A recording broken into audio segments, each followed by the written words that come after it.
আজ আপনাদের সামনে একটি অন্য রকমের ভিডিও আনলাম। এই কাঠফাটা গরমের মধ্যে বাঙালির আমের আচার ছাড়া চলে বলুন?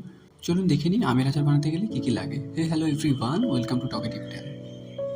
প্রথমেই আমরা নিয়ে নেব গোটা মৌরি, গোটা জিরে, গোটা ধনে, কালো সরিষার বীজ, সাদা সর্ষে, মেথি, শুকনো লঙ্কা, রাঁধুনি, জোয়ান, নুন, গুঁড়ো লঙ্কা, ভিনিগার, চিনি 500 গ্রাম, সরিষার তেল 500 গ্রাম।